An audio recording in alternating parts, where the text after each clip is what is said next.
व्यवस्था परिवर्तन नागरी कृती समितीद्वारे आज राजकमल चौकात मालमत्ता करवाढीच्या स्थगिती आदेशाला रद्द करून संपूर्ण कर रद्द करण्यात यावा या मागणीसाठी अमरावती बंदची हाक देण्यात आली होती।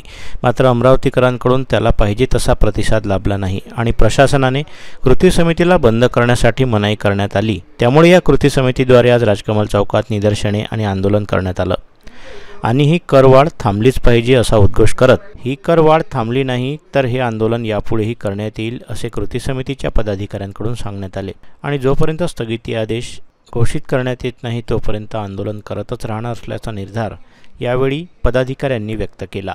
नुकतीच जी बातमी होती की टॅक्स दरवाढ जी झाली होती त्या प्रक्रियेला स्थगिती देण्यात आली आहे। मात्र ही स्थगिती न देता संपूर्ण टॅक्स रद्द करण्यात यावा, जी वाढ आहे ती पूर्णपणे रद्द करण्यात यावी, स्थगिती नको आहे तर संपूर्ण रद्द करावा अशा मागणीसाठी आज व्यवस्था परिवर्तन नागरी कृती समितीनं अमरावती बंदची हाक दिली होती। या ठिकाणी सकाळपासून निदर्शनं सुरू आहे। मात्र अमरावतीकरांचा पाहिजे तसा प्रतिसाद याला लाभलेला नाही आहे। अमरावतीची बंदची हाक तुम्ही दिली, मात्र पाहिजे तसा अमरावतीकरांचा या बंदला प्रतिसाद मिळाला नाही, काय सांगाल? प्रत्यक्षात अमरावती आपलं व्यवस्था परिवर्तन नागरिक कृती समितीने बंदची हाक दिली होती, परंतु काल संध्याकाळी प्रशासनाने बंद हा करणे कोणत्याही संघटनेने किंवा राजकीय पक्षाने हा बेकायदेशीर आहे अशा पद्धतीचे पत्र आमच्या हाती देऊन ते रद्द करण्याकरता विनंती केली आणि फक्त तुम्ही निदर्शने करा अशा पद्धतीने सांगण्यात आले। पण प्रत्यक्षात आता आम्ही प्रशासनाच्या म्हणजे त्या पत्रानंतर ती बंदची ही जी आमची हाक होती ती प्रशासनाच्या नियमानुसारच रद्द झाली, कारण बेकायदेशीर हायकोर्टाचा निर्णय असं त्यांचं म्हणणं आहे आणि त्यामुळे त्यांनी ते पब्लिश केलं असेल किंवा कार्यकर्त्यांमध्ये तो मेसेज गेला।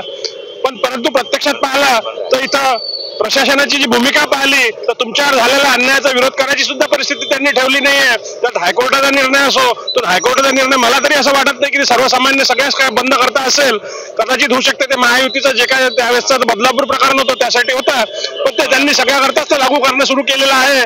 तो प्रत्यक्षात त्या पद्धतीचा आहे की नाही आहे मीडियाची सुद्धा जबाबदारी आहे की तो कोणत्या पद्धतीचा आहे करणं, म्हणजे आलेला जो आदेश आहे तो स्पष्टीकरण त्यांचं मीडियाने सुद्धा जाहीर करावं, जेणेकरून बाकी संघटनांना पण यानंतर कोणत्या कार्यक्रम राबवताना अडचणी जाणार नाही। आणि आता डीजीपी साहेबांनी किंवा कमिशनर साहेबांनी जे आम्हाला सांगितलं ते आम्हाला त्या मान्य करावं लागेल की पत्रामध्ये त्यांनी तसं लिहून दिलेलं आहे की बंद हा बेकायदेशीर आहे आणि बेकायदेशीर कुठे आता समितीमार्फत आम्ही करू शकत नाही कारण त्या पत्रात त्यांच्या उल्लेखाप्रमाणे।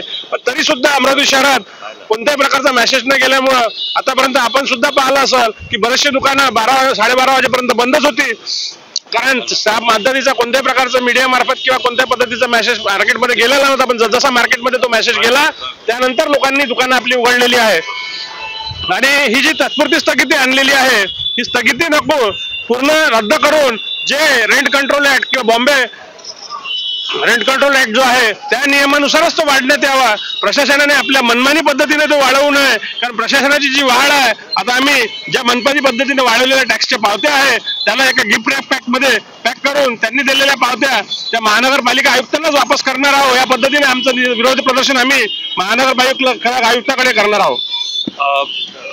बंदची हाक दिली होती, मात्र प्रशासनाकडूनच मिळालेल्या पत्रानुसार तो बंद रद्द करून फक्त इथे निदर्शनं करतायत। दरवाढ थांबली पाहिजे असं तुमचं पूर्णपणे मत आहे, पण ही स्थगिती कधी पण उठवली जाऊ शकते, पुन्हा हा टॅक्स कंटिन्यू होऊ शकतो। किती दिवस हे आंदोलन चालेल? जोपर्यंत अमरावतीकर सामान्य जनतेला न्याय मिळत नाही, वाढलेला जो घर टॅक्स आहे जो पूर्णतः रद्द होत नाही तोपर्यंत व्यवस्था परिवर्तन प्रजासत्ताक नागरिक कृती समितीचं जे हे आंदोलन आहे, हा जो अमरावतीच्या जनतेच्या हक्कासाठी जो लढा दिलेला आहे, हा लढा जोपर्यंत त्याला न्याय मिळत नाही तोपर्यंत आम्ही दिवस रात्र एक करून लढणारच आहोत आणि सर्व कृती समिती याच्यामध्ये आपलं पूर्णतः योगदान देणार आहे आणि आम्ही आमचा हक्क हा मिळवणारच आहे आणि हा घर टॅक्स आम्ही रद्द करूनच इथे थांबणार आहोत। सत्तेपुढं शहाणपणा चालत नाही, हे तर पहिल्यापासून जे लिहिलं आहे त्याच्यामध्ये अध्यात्म आहे। मग सत्तेपुढं शहाणपणा चालत नाही, त्यांनी कोणत्या नियतीनं कुठच्या नियतीनं त्यांची काय विचारसरणी आहे त्यांनी आमच्याकडून बंदबद्दल आमच्याकडून कमेंट करून घेतली। परंतु तुम्ही शहरात फिरा साहेब, मी तुम्हाला सांगतो शहर हे जे आहे ना आता 1 वाजून 12 12:30 वाजून अर्ध शहर बंद आहे, ते आम्ही बंद नाही केलं। आम्ही पहिले आमची भूमिका काय होती स्वयंस्फूर्तीने बंद करणार आहे, तर आता स्वयंस्फूर्तीने लोक बंद करून राहिलेले आहे। आता ते छुटपुट हे तो विषय नाही आमचा, गोठमार करा बंद करा हा आमचा विषय। आमचा विषय काय जनतेने रोष व्यक्त करायचा आहे, खरं आहे की खोटं आहे की आम्हाला पसंत आहे की आम्ही बेर करू शकतो नाही करू शकतो, या दृष्टीनं हा कार्यक्रम होता.